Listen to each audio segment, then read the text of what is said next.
Hello, and welcome back to the Sidescape Gaming Podcast, episode 81. I'm your host, Jake Burke, and joined, as always, by James St. Charles and our rotating third chair, the guest host that we hope will quit one day, Ted Livy. How you doing? He's literally rotating in his chair, just He literally rotating, is. and he comes back. I oscillate. Well, I'm like a fan.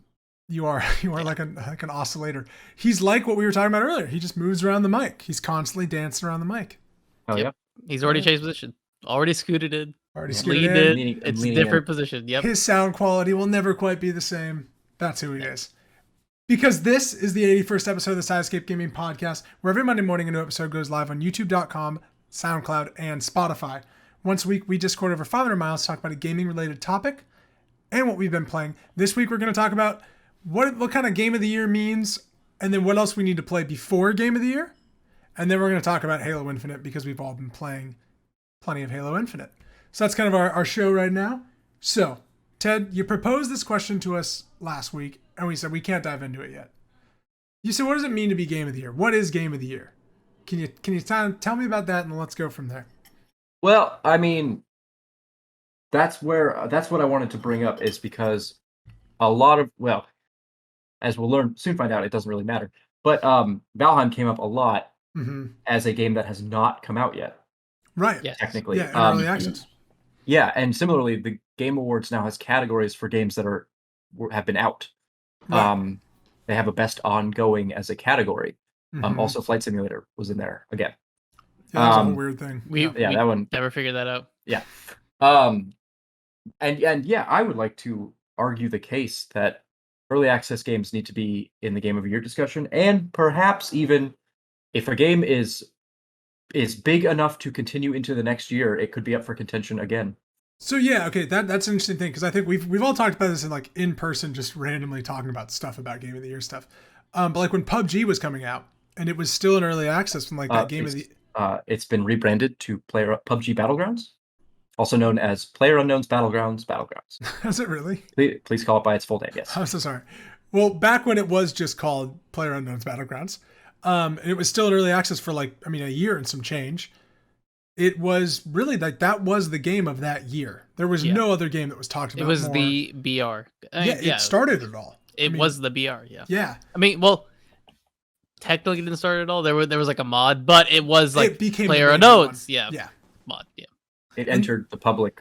Yeah, that's sphere. when it became like the big thing in like the world, Yep. right? Like that's when Yep. Call of Duty and Fortnite came, right? True. And I would argue that just to highlight this whole issue, if a quick Google search of PlayerUnknown's Battlegrounds, at the left side of the screen it says release date was March 23rd, 2017, and on the right side it says release date was July 30th of 2016. right. And that's what I think. That's where I want to kind of talk about this because I think the weird thing with this is when you come to reviewing games that come out, like an IGN or GameSpot or Game Informer, and they give something a score because it's like a completed thing. Then maybe their Game of the Year has to be what like was fully released this year. Yep. But like for us, I think it can just be like what was the Game of the Year. Yeah. You know, I don't know if that's how you right, and I feel that we are now living in a world where games could potentially get cheated. A Valheim could get cheated because its initial hub, its release date came out before its finishing date, right? Right. Like we could all play, talk about, and love a game like Valheim or other games. Dead Cells is a great example of this too. Like before its release date, and so it can miss all of the official Game of the Years, and then it comes out the next year, and then it's not in the public zeitgeist, and so it gets downtrodden as like, that was last year's game. It was technically this year's game. I think that's too true of like what comes out later in the year always kind of gets brought up in Game of the Year as well. Of like, think about what other game came out this year that was really great. Hitman 3, but we all kind of forget about Hitman when talking about Game of the Year. Yeah, it's not nominated for a single award. Yep. I don't know why. Like that game was the Hitman game, but then I think it someone came out was in bringing February. it up. Yeah, True, but people were bringing it up the possibilities, and it was because it didn't do anything really different. It was kind of like the summation of the Hitman series. This is like the apex. This is the combination. This is Hitman, and so. But then that to me is like, well, why would it need to do anything different? Like people love it, and it's great, and it adds on stuff that you can do. And right. But But anyways, on early access, I Yeah. did have a side thing for specifically for Dead Cells. So I used to like just play games whenever, like early access games, no problem, I'll play them. And Dead Cells was one of those.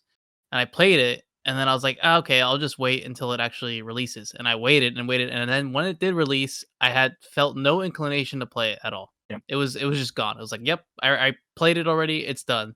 So now, like, I basically have this thing where most of the time I will only play a early access game once it's fully released, so that I can experience the whole content. And it was kind of the same thing with Hades. Like I know Hades kind of like had the like early access content, and you were playing it, Jake. Yeah. But I just waited till the actual release to wait for everything, because just in case things changed. Well, we Which I don't talked a know. lot about that on this show of like my progression through playing Hades, and finally got to the point where it's like I just want to play this when this is out, because I've played so much that first section. I'm like, Yes, I'm kind of done playing it until this is out, and I think that's an interesting thing about early access. And I think games can also get lost in early access too. that's the two. Yeah, they you can get in this loop and you never get out of early access, and that's happened with many games. Fortnite is still in a beta phase. Yeah, that's a very VR chat different is case. still It's early the biggest access. thing in the fucking world. But Yeah. Well, and to even highlight the point, Fortnite was up there for awards, but like Fortnite hasn't come out yet. Fortnite could technically have a release date where they release it. But then we can give it a once it review. releases, like people are just gonna like, okay, so what? Nothing's changed. Yeah. Maybe they have some update. Maybe they have some celebrity that like shows up and that's it. The Rock. Yeah, The Rock. Well, he's already in it. He's coming. He's coming. Yeah. I think the Fortnite thing, kind of aside, because that's such a different beast. But like with Valheim, it's like it's kind of dwindled, and there hasn't been those like the major release or the content drop. I feel like it's become so much less of the conversation, to a point where like when it finally releases, is it going to be this big spike? Is it going to be this big deal of like, oh my God, Valheim's out? Because it kind of feels like it's gone. Probably not, because all Valheim needs to add is like a little bit more end game stuff. Well, like they have a roadmap. That's the one thing that they do have. Yeah. However, they've kept extending it, so that could be an issue, and that's understandable. Well, and, the popularity is every good development team should have a roadmap. But You'd be it's like surprised. Valheim is not a game where, unless they like completely redid the formula and then like completely shuffled the cards and then released it, that's that draw that like, oh my gosh, that's gone. That happened when the game released. Yeah, and now it gets shafted in like the game of the year talk if people only talk about what's released. And I think they all get shafted. Like, similarly, I on the other side, like there are multiplayer games that have gotten so much better years later. Rainbow Six Siege is still ongoing as a beloved multiplayer shooter, but it released in a bad state. It didn't win anything. It never will now. Counter-Strike is one of the biggest ones, probably. CSGO released and it was awful. And then they kept working on it. People like that game, yeah? Yeah, people do like that game. Yeah, I think that's kind of interesting. I also think, but I think there is credibility to like, it's just kind of the moment of the game, and if it's kind of in this patchy state, should you nominate it for awards if it's not fully done? Right. If people are like constantly iterating on it, like Fortnite, I think it's never been nominated for Game of the Year at the Game Awards, but it's always the best ongoing game, because that's just kind of what it is. It's a game that constantly gets treaded through, where like Halo Infinite comes out. Yeah. Like the story, like, what I guess you are kind of critically reviewing. And just to throw more wrenches, please, this whole mix, it up. It's funny that like an indie game like Sable comes out, it releases with technical issues, but another game might come out in early access and technical issues be gone because it's an early access game. Yep. It does not matter. Yeah, it's like, oh well, it's early access. Okay, it's fine that it's like, and I can't. I hate when a company is going to release an early access game and it's just like, no, we just actually want you to beta test and pay us $20. Yeah. Like, please no. I mean, that's kind of the initial point. It's like, we're going to like start testing these things out and make little adjustments as we go along based on you. But it should, to me, an early access game should be on the cusp of coming out, or else you should just have a beta or an alpha. It should not be like, okay, well, this is all of these things are wrong. This game's not going to come out for 4 or 5 years. Yeah, I think that's such a different. Yeah, that is like a thing that happens quite often. Yeah, yeah, that's they don't have enough money to survive 4 years. They're just going to come out with what they have and go. The best example of early access is Hades. that is a prime example. It was basically already done. They were ironing out some kinks, and it released. Yeah, and they just like well, it wasn't basically. I mean, half the game wasn't out when it came out in early access. It was they didn't show you. They didn't show you the full game, and that's fine. It's like they you probably didn't. It's not really like that much different between the first couple levels and they really were ironing out the balancing. There's actually less enemies and taking. There's less than half the game than the first. Like, you played most of the game. Some of those weapons weren't even developed. At the time. It was all they just came up with that sword and the shield and And that's great, right? Because you didn't get to see all that. Yeah, you had more. So that was a good beneficial early access, I feel. My short little takeaway is that I think we you, the viewer, gamers, we need to start if we're going to start accepting games as a service. I think we need to start pivoting away from like it is a defined product on its release date, and that is the end of story. Because I think we're leaving games that are good now or games that are good but haven't come out in the dust, and we're kind of. It's kind of like how the Oscars, like there are Oscar movies, you know what I mean? The Oscar. It's kind of that we're kind of in a phase where like, okay, the games that release in, and you can obviously see this in October, November, that are big budget and release, usually are in contention. Like Far Cry 6 probably shouldn't have really won any awards. It didn't. But it was there, you know what I mean? But Hitman 3 was not there. It took someone's spot. That is very much a time and a place thing. They know the system, and I think that system needs to get changed up a little bit. I would agree. I don't like that there's just one big game of the year award type things. That's why I like some of the other, like when a company does its own little like game of the year, like IGN has its own little thing, and then I know for some reason the New Yorker has like a list that they show, and it was really amazing. But it was highlighting a lot of the indie games, which I like that, like some less known games that, and what I don't know. I think has gotten a lot better, and I think it's like movies, everything, how they slowly include like stuff into the Oscar categories, and Joker getting recognized and stuff like that, where they usually wouldn't touch that stuff. Now I definitely see like every outlet for Game of the Year talk about these indies that like Inscription is on almost every list. Yeah, I mean, we're talking about like Inscription was Polygon's Game of the Year this year. Like I love that game, and that's a game you can't even explain to tell someone why it's the Game of the Year, because that's the crux of it, right? Like we're gonna have a hard time talking about it in a few weeks, like when we talk about Game of the Year stuff, and like, but I like that they're recognizing all these little games like Chicory and that, and it's slowly building that catalog of like what gets recognized as a Game of the Year. Right. It's just getting there. So, now, I agree. I want to talk about almost our Game of the Year and kind of what we've been wanting to play before we decide what the Game of the Year is. Like if there's something you've looked at like, shit, I'm missing playing X, Y, or Z. What is that game? Why? And do you have any games that you recommend us? That's come on. I want to know. Looks like Ted does not have any. I have none. I'll go. Thanks for preparing. I think there's a game that Jake and I have played that we need to finish. Yes. So it's like one of those things like, and Ted's also we part played of it, so we need to finish. Which is It Takes Two? Yeah. No. So we need to we played some more this past weekend. It got better. Like I feel like there was a point where we were like, we'll see. And I was like, I'm loving it. It feels like Portal 2 on crack. It's great. It's great. I think that Ted, you have to play it before the end of the year. I hope you and one of your roommates sit down. Grab a friend. And much like Forza, I will give that initial introductory bit to it. I think you need to go more. That's the thing. It's like you need to get past the point where you'll know. Like you just need to like keep going. You'll know. Yeah. You'll know, because I feel like I stopped at the same place with another friend and it takes two as well. Oh really? But yeah, at the exact same spot. Yeah, I'm really excited to finish that game. Like it's now a game that like I just really want to like finish. Like, if that makes sense. Like it's not just like, for Game of the Year I need to play it. Like I'm like, I just want to play it and like see where it goes. But a game that I actually want to play, like I haven't played, but it actually came out last week, and it's on Switch and PC.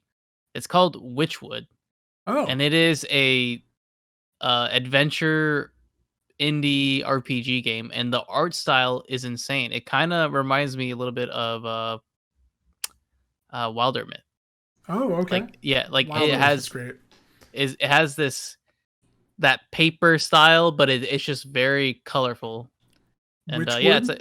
Witchwood, and it's getting really good like reviews. It's like $20. It's right up the indie game alley. I think that would be an interesting single player. Is it Little Witch in the Wood? No. WYTCH Wood. Oh, okay. Gotcha. That's why. Yes. It's like, out on. Oh, there you go. I don't know if it's out on everything, but it is on Switch. Definitely on Switch and Steam. Okay. Steam. Yeah. That's something I'll have to look at. Cool. There you go. And I was looking at that and looking at some trailers, and I think it'll be maybe on my list. Wow. It looks nice. Okay. I like where that's at. Yeah, I'm liking these games that come out and they're finished. Down the indie game lane is Chicory. Have you guys seen or heard about Chicory at all?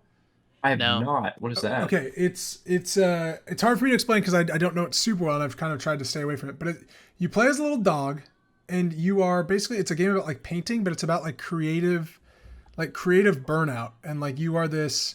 It's called Chicory: A Colorful Tale. It's a 2D adventure video game created by an American and Canadian indie developer. It features an atmospheric dog with a magical paintbrush, which is used to color the game world. So apparently you go around and you like paint everything in the world, but when you come back into certain areas, what you've painted from like 3 hours ago is still painted. And so it's like all this kind of like how they've saved Oh, that's cool. What you've done. I'm just interested in playing it. It was like $14 or something, but it was like number 2 on Polygon's list behind. Really? Yeah, behind Inscription. So people are like loving it. So that's one that I'm kind of just interested in because I don't know a ton about it. Yeah. Well, there's not much time for the end of the year, so no shit. I want 4 or 5 games to play. I'm gonna play Outriders. Yeah, nice. There you go. It's coming back. Play Riders Republic. I played Riders like Republic. 2 hours of Outriders. Me too. I played the beta and I figured out everything. It was so boring. That game was a boring game. That game. There are a lot of games that I probably won't get to. I do genuinely want to see if I can get Mario Golf because that did come out this year. Yeah. I'm just curious. At the end of the day, that seemed like a baseline game, and now that all the initial anger that it just exists is over, maybe it's okay. You should just play Mario Party, which has golf in it. Yeah, there's Super Mario Party or Mario Party Super Party Mario Party Superstars. Mario Party Superstars. Super Mario Stars. Super Party Mario. There are a couple mobile games that I do want to check. I do want to check out the Marvel Future Revolution. That was a contender. Yeah. As well as I don't know if you guys saw this. Rocket League came out with a mobile game. Really? What's it called? Rocket League Sideswipe. It's a 2D. That's what it's called. So I do want to check that out.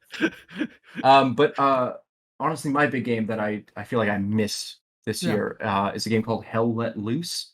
I mentioned it to you guys a while ago. Yeah, it was free on PlayStation. I downloaded it. I watched some gameplay of this. This game is insane. Yeah, so so this is it kind of fell into the spell of early access problems, but it did release this year.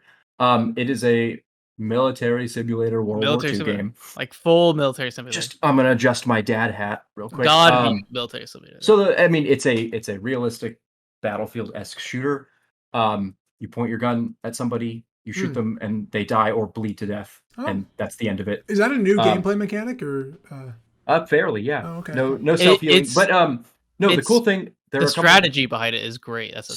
There are 2 really cool things. The first thing that sounds silly, but it's not, is something called suppressing fire. So if your character is getting shot at, you start to get tunnel vision. Like the camera, it starts to reduce your visibility. So there is a mechanical benefit to just shooting at where somebody is at, in the hopes that they can just they can't really move. They're conquered down. So it's multiplayer? Okay. This is a multiplayer battlefield. It's like Rising Storm, was that another one? Yeah, Red Orchestra. Red Orchestra, yeah. But it's a battlefield game. It's like 64 versus 64 or something. But the cool thing is that there are commander roles and officer roles. So you join a game, you drop in a squad of 8 people. Your 8 people can talk in a voice chat to each other. Okay. And then one of those 8 people can also talk to the commander up top who's just staring at a map. So there's a commander role, a general role, who's placing the spawn points and the artillery shots and the scouting planes, like an RTS game. And he talks to 8 people, 8 squad leaders who are out on the field. And it's a lot of okay, Alpha Squad, you need to go up because, and so there's a lot of like team negotiating and stuff. It sounds like the voice chat experience that I personally have always wanted. That sounds incredible. There's no way this works. It does. There are people dedicated to it. Yeah, if you're a part of that group, you, me, and Ted could just hop into some random game and hope this works for us. Well, we could, but we would have to abide by the rules. Yeah, like, so there are like rules, so it's like really hardcore. That sounds awesome. It's very hardcore. It's something you have to buy into. You're not going to play this to dick around. This is a game. But it is one of those things of like Charlie Squad guys like on your mic talking to the commander like, hey, like awesome. four of my guys are bleeding out right now. Do you have any medics that can come up? And he's like, no, dude. That's what it's like. Delta Squad's off on the other side. They got cut off. We need to get somebody else up in the middle. Get those guys out. God, that's so cool. Yeah, and it is like a thing of like if you're bleeding out, you just slowly bleed until a medic comes to save you. So it's one of those realistic military sims where you have to be okay with just poking your head out and then immediately dying. Okay. And then waiting forever to respawn. But if you're into that, it sounds like one of the best examples of like a coordinated battlefield game. That's awesome if it works. As we have learned from the newest 2142, maybe some coordination in a giant multiplayer game is necessary. Yes. Really glad that none of us bought that game. I still might. I'm hearing a lot of things that it's pretty bad, but I'm just very curious about. It's supposed to be horrible. Yeah. You know what? If you want to play a Battlefield game, go play Battlefront 2. The new one. Yeah, it's good. No. Yeah, I'll play. That's my Battlefield game. That's my Battlefield. But if you want a full Battlefield game, Battlefront's such a weird Battlefront 2 multiplayer. Yeah, I don't know. I think people talk about it too much. My game that I missed this year is I chalk it up to Hell Let Loose. That looks like fun. Okay, Hell Let Loose. Well, hopefully you can get some of that in before the end of the year. Yeah. The other one we've talked about is obviously I'm trying to play RE Village. Yes. James, I'm gonna be honest with you. I'm such a scaredy cat. I'm like psyching myself out to play this game. I'm in the house with the vampire ladies. Yeah. I met the vampire ladies, but now I know they're gonna chase me. And I hate the first person thing. I hate being in first person. Oh, okay. Because it's a little bit easier, and I was like, it's even scarier in RE2 because like being chased is way harder. Like you like can do actions in this one to like prevent the chase. Like if that makes sense. Okay, I haven't gotten there yet. I'm just so nervous about that part.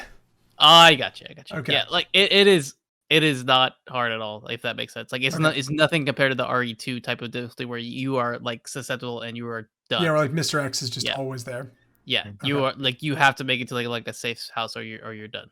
Okay. This is not that type. That's good to know then. Okay, so I shouldn't be as afraid as I was with Mr. X.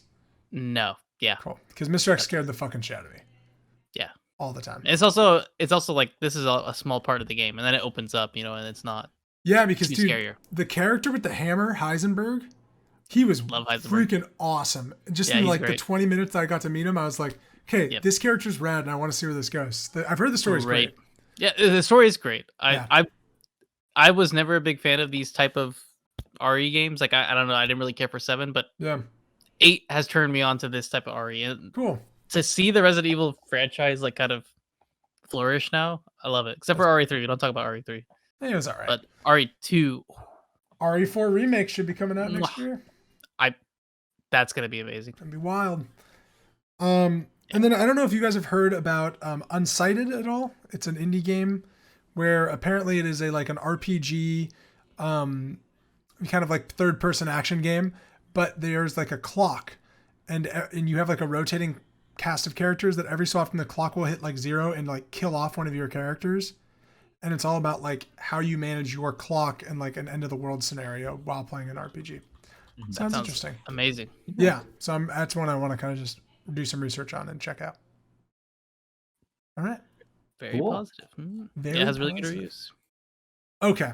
Now let's talk about a game that I think we might talk about when we talk about Game of the Year stuff, in my opinion. I want to talk to you guys about Halo Infinite. We haven't really talked about all of us playing now Halo and how we feel about it. So, who wants to start?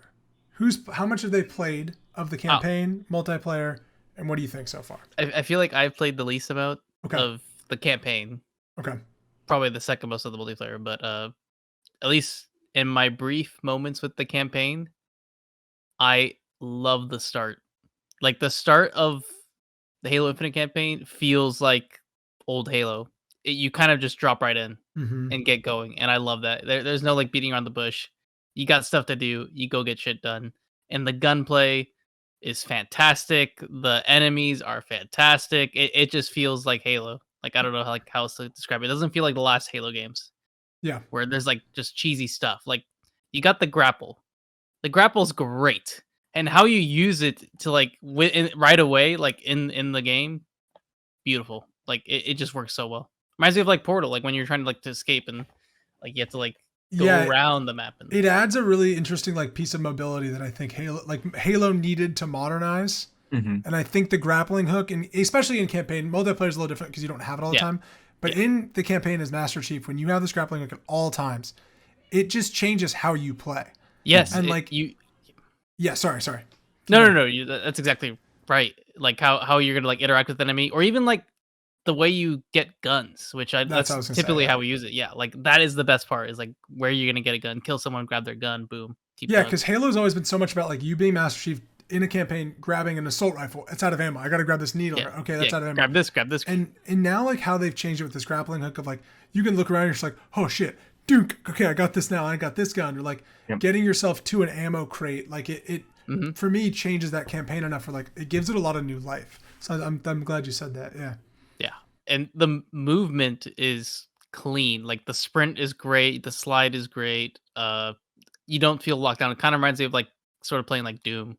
Like you just get in the zone and you know exactly where enemies are and figure it out. And I've only played up to like I've only had like one boss interaction. Okay. And that felt great. Like it wasn't too hard, but it like definitely wasn't easy. And have you reached the open world yet at all? I have not reached open world. Okay. Yeah. That sounds curious. That's the first like 2 hours or so are about before the open world. Exactly. Yeah. Which is kind of great. You have this like kind of, interesting look at Chief, which you usually don't. It's just like go in, get this mission done, leave. Go in, get this mission done. Leave. That's typically how the old Halo formula was. Yeah. Sorry, Ted. Just so I can give preface. Yeah. Essentially, Master Chief is like beaten at the beginning of this game and rescued, and then you go into a very like interesting campaign where like he shows a lot more emotion than he ever has in these other games, and like kind of characterized. I love that. Ted's gonna complain about how he hates this. Ted, how much have you played of the campaign, and then you can say whatever you're gonna say. So I think I played 5 hours. Okay, and you've reached the open world and everything. Yeah, I have. Okay. So, and I was gonna say, it does very much get into a rhythm of like, go here, kill everything, go somewhere else. That's the game. that's fine. It's nothing wrong with that. No, I had this thought right before I played Halo, because I don't know about you guys, I have not touched Halo since 3. Okay. When they finished the fight, if you guys remember. Yeah, you said this every time we've talked about Halo. They won. Yeah. And then they kept making those games. So I have no freaking idea what's going on, like story-wise or anything. I'm sure it's cool. I don't know what it is. And I kind of left it that way. I was like, you know what? Part of this game has to get me back into Halo. So let's see what they do. Yeah. And I was struck right before I started playing the game of like, I really want to see just Master Chief with like extreme post-traumatic stress disorder. Like he's just like he's beaten and like he, you know what I mean? Like he just can't do another mission. Like he can't. Because it's always one more. You don't understand, like, Echo 216. I can't fucking do this. Yeah. Like I want him to like because it's always been like we need you to do one more ridiculous thing, and he's like, give me a gun. You got it. Yeah, exactly. And for once, I want him to be like, I can't. Anyway, that's not quite what we got, but we actually it's like I got it half right. Yeah. Like the beginning of this game shows Master Chief, who I guess is beaten, but he really doesn't act like it. He's no. As soon as he's turned back on, he's just like, sure, whatever. Give me that gun. You got one bullet. Perfect. They say though throughout the campaign, he keeps talking about how he was beaten and like how this guy beat him. And that's like a big thing. So that's what I wanted to say. Yeah. Also, I doesn't show it very well. Apparently, this game ends, or the start of this game is the end of Halo Wars 2. Yes. Wait, Halo Wars? That's where this Halo Wars 2. Yeah, so this game takes place directly after. No, but not Halo Wars, James. Halo Wars 2, the game we all played. Which I do. I want to check it out. Anyway, but yeah, no, Master Chief is like having flashbacks to when he was a kid, and I'm like, this is perfect. This will get me to the next game where he can't hang. He's like, I'm done. He quits on humanity, and that's what I'm into. Because at this point, and a lot of Halo fans are going to get upset with me, I think the like hoorah mentality of like humans versus aliens has really run its course, and ultimately this game is another hoorah us versus aliens. And so there is some of it that's just like, okay, why are we doing it? But who are the Banished? Like maybe they have some good ideas. Like there's no interplay to that at all. It's just like they're colored red now. Shoot them. Shoot them. They're beasts in red. Yeah, exactly. Not blue. They're red this time. Anyway, that's fine. You can't expect too much from a series that's been doing this for 20 years. Yeah. But then you end that beginning exposition. You drop down onto the Halo, and it opens up this open world, right? Mm-hmm. I think it's it's like a capital OW. Like there's a map where you're free to go anywhere, and then there are bases and quests basically, and you pick and choose where you want to go, and as you complete things, you can go back to your bases. Nice.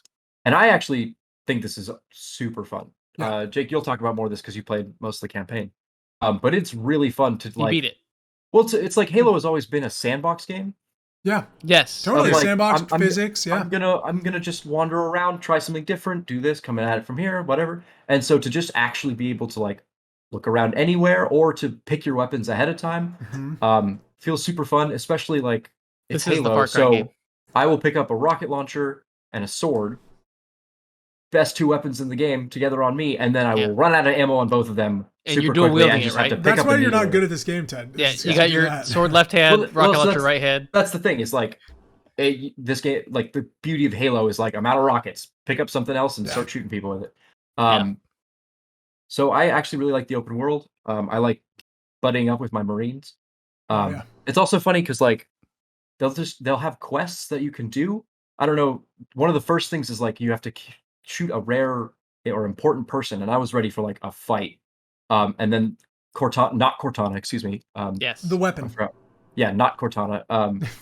Cortana. She's like, he's one of the baddest grunts, and I didn't hear the word grunt, and I was like, okay, whatever. And then I just like drove right through with the warthog, beep beep, and then it was like, you got him, and I was like, oh, I just ran that guy over. I had that with one of the main bosses of this game. Yeah. I like got my ass kicked like 4 times, right? And then I beat him up really good and just shot him once with that spiker gun, and I think I hit him perfectly in the head just on accident, and he died.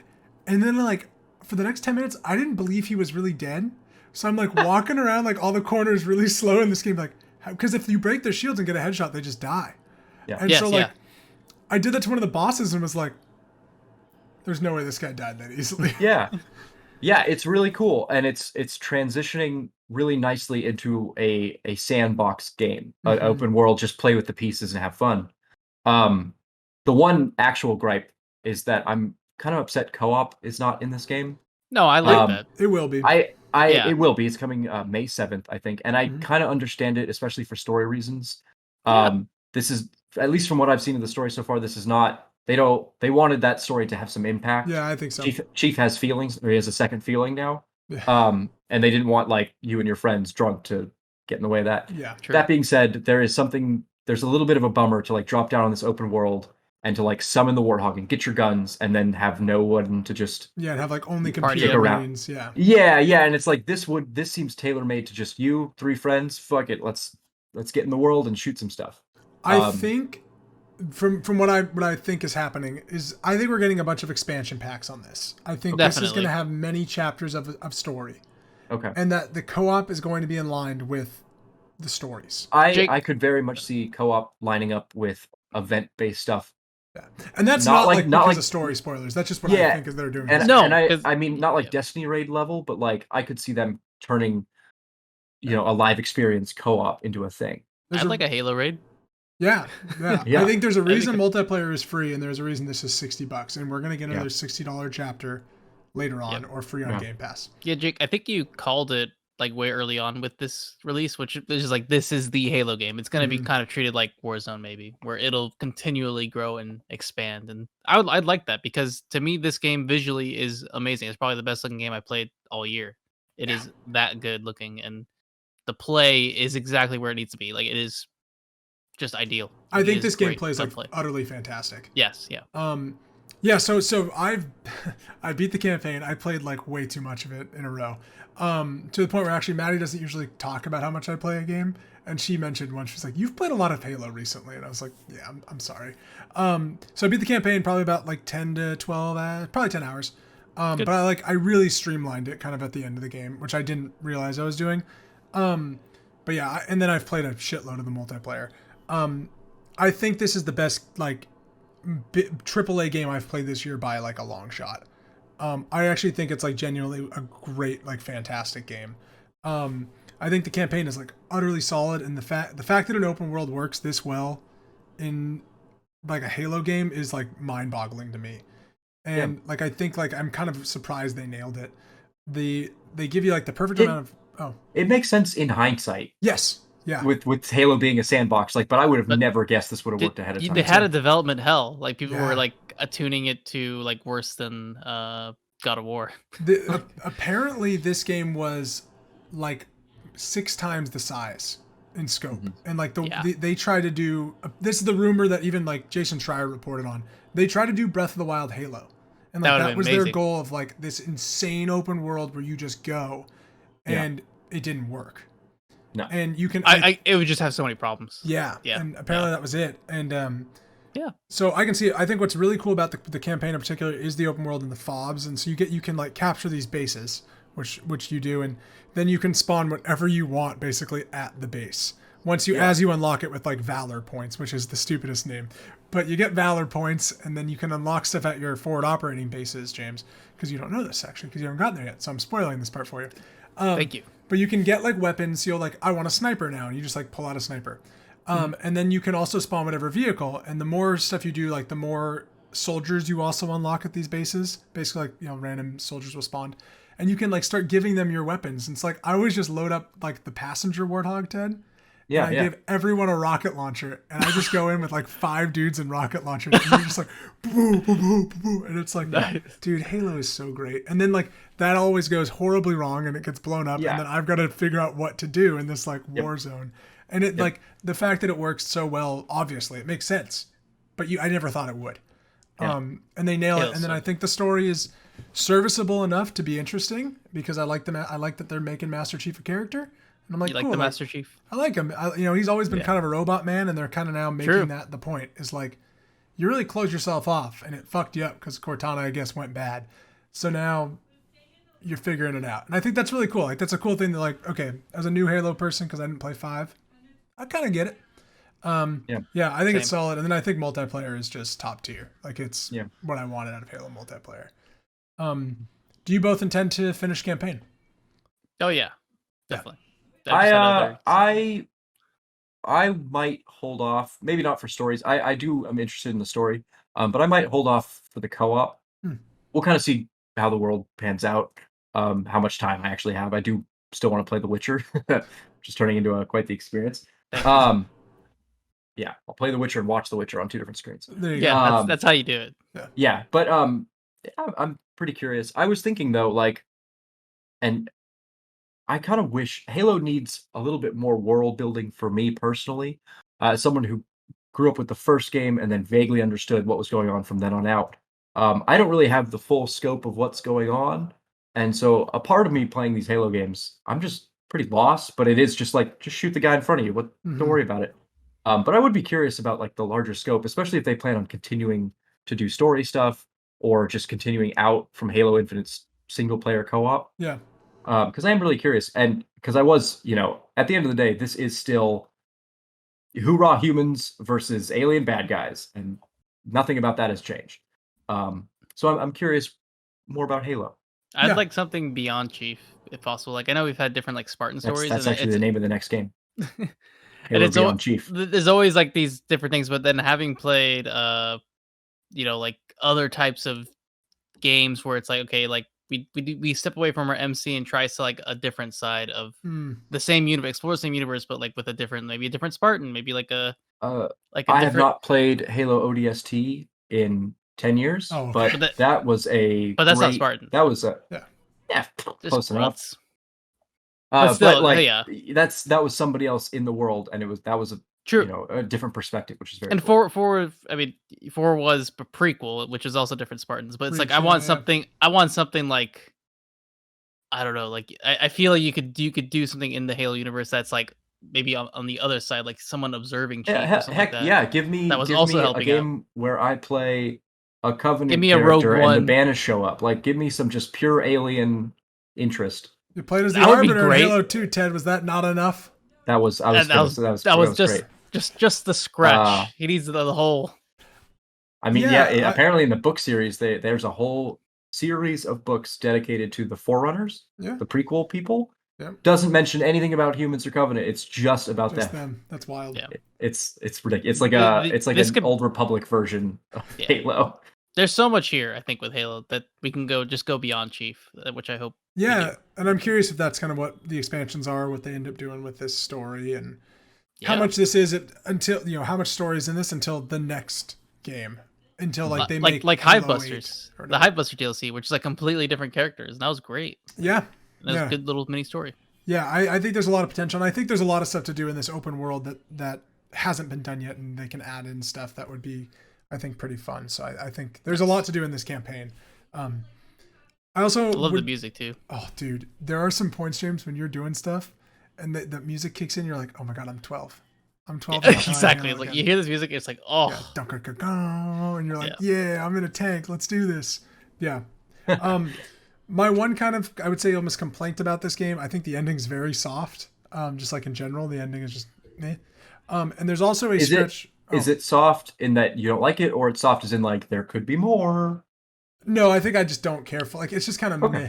Like it's not like it's a bad ending where you're like, oh my god, but you're just like, oh, all right, it's over. And like that kind of sucks because I feel like it kind of leads up to being pretty epic. The last like 2 missions that you do are like, yeah, and then the last, like the final mission's like, no. Everything's exploding. You're driving a Warhog into a ship. Yeah, pretty much. I wish that's how it ended. I actually thought, like, for a second, like, everything's exploding at the very end of the game. Spoilers, it's Halo. And I was like, am I about to get in a Warthog? And I was like, yes, please. Like, you've done this many times.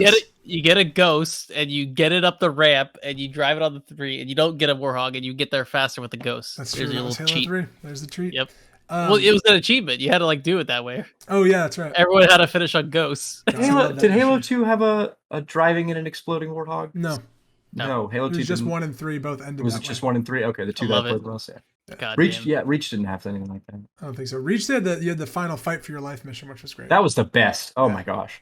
I don't know why, but that ending mission was sad but it was so good. Yeah.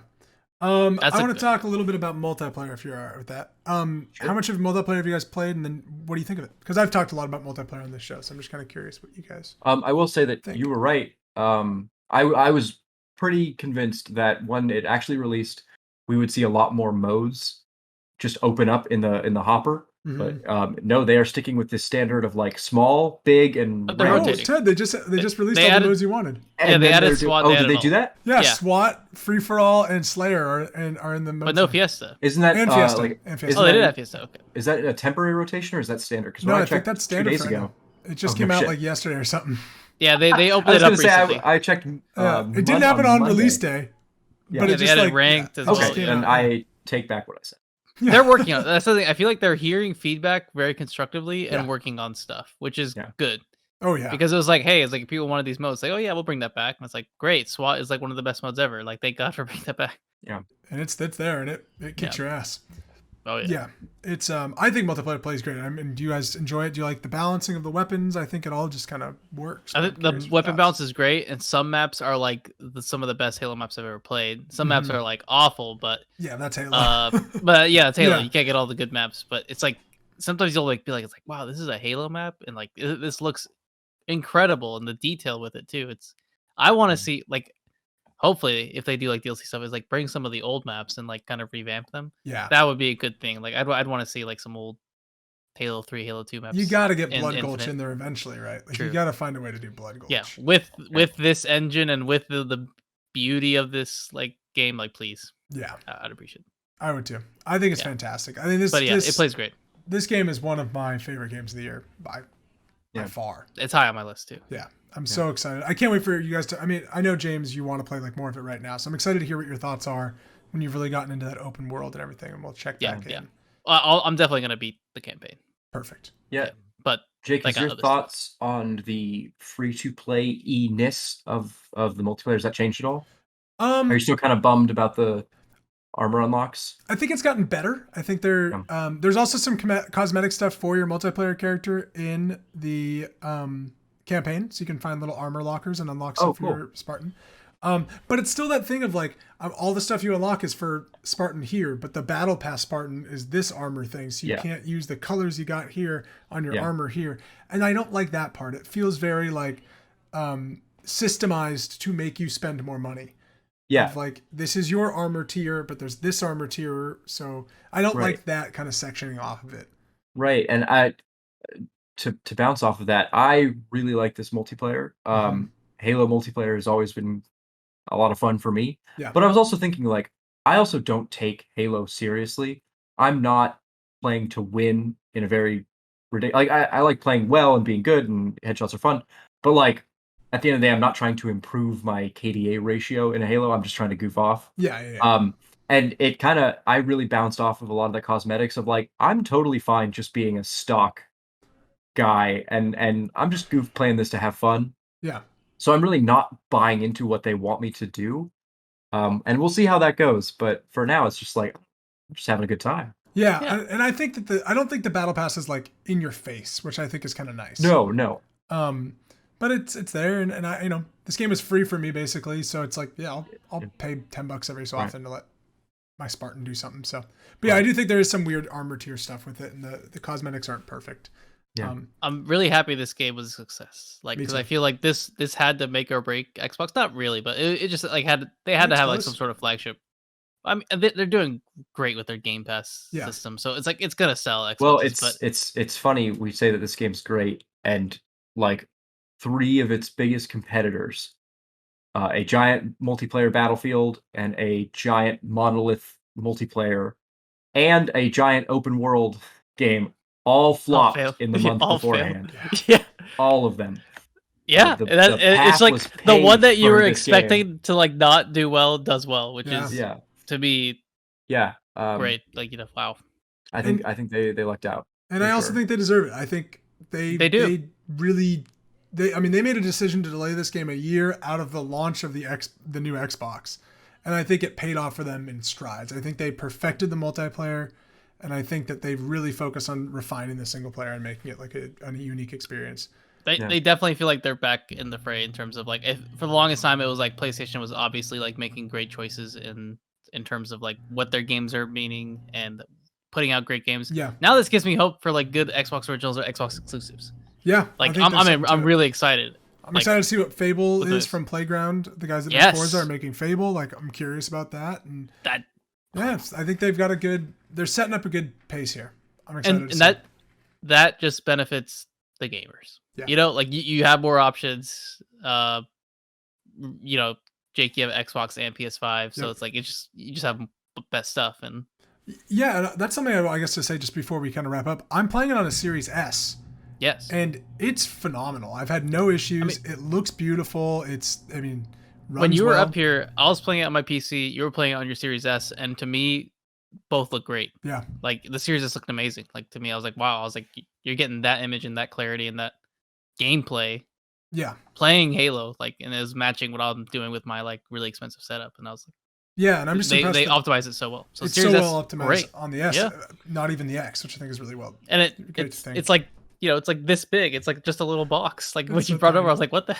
Yeah, you were like, that's the whole thing? Oh, my Switch is longer than that. All right, now I want to ask you about this before we end the show. James, you have an OLED Switch. Yes, I do have an OLED Switch. Tell me about it. How do you like it? What have you been playing on it? How's the screen? I love it. The screen, here, Oh, shit. Oh, wow. He was ready for this. Live demonstration. Oh my gosh, it's white. Is huge. It's, maybe I'll turn it on. Like, it goes out, like, all the way. That's pretty nice. Oh, wow, that's on. It's on. I love... Damn it, I had the shop open. I was like, I thought I had Breath of the Wild open, but anyways, I just love, like, how... you can just quickly like get into a game and then like close it off and then like get in and close it off. And I was like, that to me has been addicting because it's just like, I'll put it down. Actually, you know what? I'll play really quick and like get the Breath of the Wild. And I've only been playing games on my OLED Switch. I haven't like hooked it up to the dock. Oh, I was gonna ask about that. So only handheld. I've only been doing, I've been doing the handheld and I've been doing like the lay it down and like have it like on a stand. And it's performing great and it looks great. Awesome. It's good to hear. Yeah, I kind of want to compare it to like one of your Switches just to see the difference. So because I don't have an experience with another Switch, I'll bring mine up when I come up. Yeah, so I don't know if like to me it looks great, but it's just like I don't know, I don't have nothing to compare it to, so it's fine and it runs great. And I got So I got Breath of the Wild, and then I opted for the Nintendo 64 Switch package. So I've been playing Paper Mario. Nice. One thing I don't like about it is that it crops the screen, and I was like, why is it cropping the screen if you're like making it forward? Like 16 you by can just 9. I was like, why not change the res? But it's understandable. Yeah, but it plays great, and that's awesome. I'm happy you got one. Yeah, like I'm happy you're the one who got it for me, basically. Did you hear this story, Ted? No, I have not. So I texted James and I was like, "Hey, like Amazon's got OLED switches out, like," and he's like, "Oh, okay. I can't get to the link right now." And I was like, "Do you want me to just buy one for you and like I'll ship it to you?" And he was like, "Yes, can you do that?" And so I bought him it, put it on his address, and like literally 2 seconds later, he just Venmos me the money, and I was like, didn't even do anything. Like it just like boop. It came, but like literally the next day. It came. Yeah, I ordered it Friday. It came on Saturday. That's amazing. That's amazing. And I was like, so funny. Sweet, and opened it right away. And then Breath of the Wild was on sale, and I was like, oh sweet, I'm playing that right away. I'm so excited. Yeah. I was telling Maddie, I'm like, I'm jealous James gets to play Breath of the Wild for the first time. That's just such a great experience. Yeah. I was like, I've been looking for an OLED Switch for a while, and I was gonna get whatever Nintendo's gonna come out with, and I was hoping it was like a better Switch, but the OLED Switch is a better Switch. Like it's definitely optimized. I don't think they're doing a Switch Pro for a while. That's fine. It's like it works. I think getting used to the controls too is like a little bit interesting, like because the joystick is like lower. Get a Pro controller. That's what I'm gonna do. Yeah, it makes it way better. Yeah, I'm having a good time. I'm glad. Kind of glad I got it. Nice. You're joining the Nintendo family. I'm kind of glad I got it. Well, at first I was like, ooh, maybe I should like not buy it. But then I was like, you know what? I'll get it. You deserve it, James. Treat yourself. I'll get it. Come on. Well, thank you so much for joining me on the 81st episode of the Sidescape Gaming Podcast. That's Ted. That's James. I'm Jake. And we will see you in 2 weeks. Have a Merry Christmas, Happy Holidays, whatever you do. See ya. Happy Hanukkah.